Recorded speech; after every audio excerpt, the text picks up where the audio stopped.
Scientist Naravan Dracovin, Lord and Emperor of the Dracovin Empire, and welcome! It is time to continue my discussion on D20 Modern, the modern take on the 3rd edition of Dungeons & Dragons. Well, where we left off, we were talking about spells under FX abilities.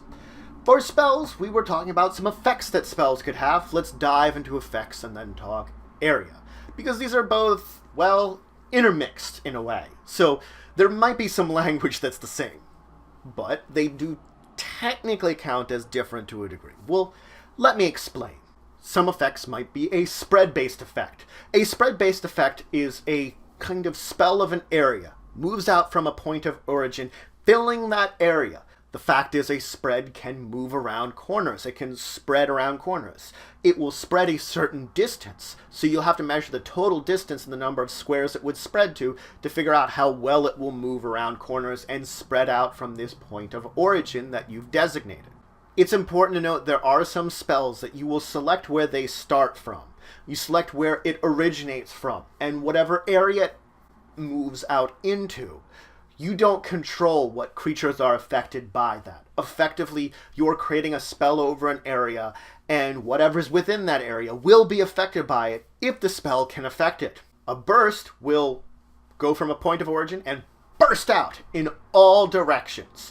A burst moves out in all directions and will move out to the radius of the burst. This is important to note because these are straight lines here for the burst. So physical barriers or walls, corners, will affect it accordingly. It won't go around them completely or at all. Now, a burst could hit things you don't see because of the positioning you put it in. If a straight line out from that point of origin would hit something on the other side of the wall, it will hit and affect that. Now, a cone is a emanation that comes from adjacent to you. You choose a direction for the cone from you will move out into.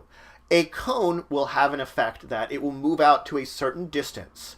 But over the course of that distance, however far out you go, is also how wide the cone is. So if I'm doing a 15-foot cone, at 10 feet within my cone, it is 10 feet wide, but at the 15-foot mark, it is 15 feet wide. Now, important note on some of these more area-based effects, that there are certain spells that will affect an area, but will specify specifically what types of creatures will be affected in those areas. It could say living creatures, it could say something else entirely, a type of creature. It will depend on the spell itself, but one of the more traditional ones is, of course, living creatures, and then things like constructs and undead will not be affected by this spell.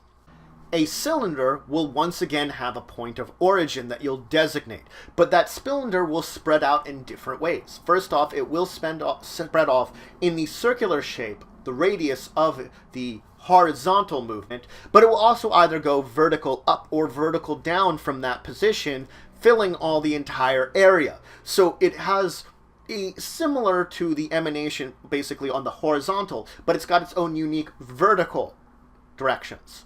An emanation itself, you choose a point of origin, and then it will move out from that point of origin. It will burst out from there, but it will burst out there for the duration of the spell. So emanations are similar to bursts, except it keeps going. A quarter circle is very similar to a cone, except it is a quarter circle. I once again can direct it, except it's going to be effectively wider than a cone to a degree because it's a quarter circle. It is important to note that when I was talking about spread, how it will spread out to a certain area, that some of these other spells will function like a spread occasionally and spread within those areas going around corners. You'll have to look at the language of the types of area and effect. Of course, there are ones with unique areas that I have not talked about here, which will be listed under the area, and there are shapeable areas. It is important to note that if something is shapeable, it cannot have a dimension smaller than 10 feet. It must at least have that dimension to it no matter how you shape it. At least one of its dimensions, at least its dimensions in general, 10 feet.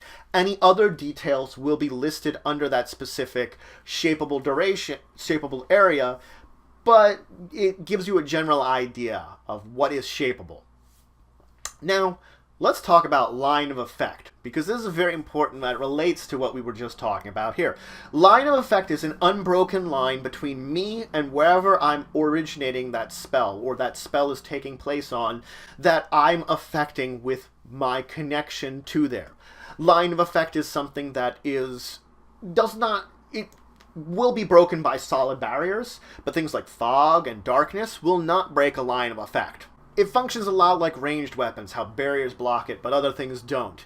And you need this straight line of effect in order to basically affect creatures with your spells. Now, there are 3 things when it comes to line of effect that we list, and it's important to listen to the language of these, because if it's beyond this language, it might fit into the purview of other spells which shape line of effect a little bit better. First off, you must have line of effect to the target of a spell. It means if I'm targeting something, I need line of effect to it.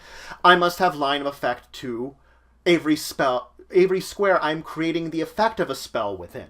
So if I'm creating an area that has a spell that I'm specifically creating it within that area, I need line of effect to it. And I need line of effect to a point of origin.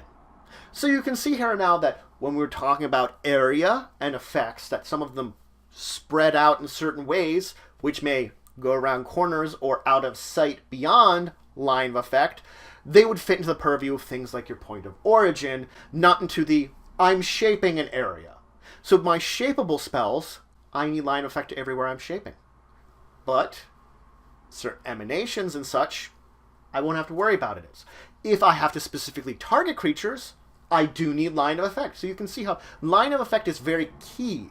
And understanding when it comes in and when it doesn't come in is also very key. Certain spells, mainly of those that have a point of origin, need line of effect from the point of origin rather than you. That's what the point of origin becomes very important. I have a line of effect to the point of origin. The point of origin, line of effect to these places. That's with many of the bursts and such like that. Certain things that spread, where it can move around corners away from the emanation itself, the point of origin itself, moves out of this purview. But for most of these area-based things, you need line of effect from the origin to these creatures. Now, if we're talking about a barrier, a 1-foot square hole in said barrier is enough for line of effect to go through that barrier, for the barrier to be disregarded when it comes to line of effect. But this is only for a 5-foot square area. So you can see this 5-foot chunk of the wall, 1-foot square hole in it, then my line of effect can go through it. The next 5-foot square without a hole in it, nope, it's a solid barrier. But this one area here, my line of effect can go through it. Now also, some spells allow you to redirect an effect, redirect an area. These ones specifically calling you to do this requires you to give a move action in order to actually move it, regardless if you have to cast a spell to use this ability or not, or be using standard actions to concentrate on it if it's a concentration-based spell. But the move action to literally move it, and this movement does not provoke attacks of opportunity from you when you trying to move it, nor do you require concentration to actually move that emanation once you have the option to move the emanation to the area. But that's it for today. I talked about area and effects of your spells, just to give you an idea of how a lot of these work.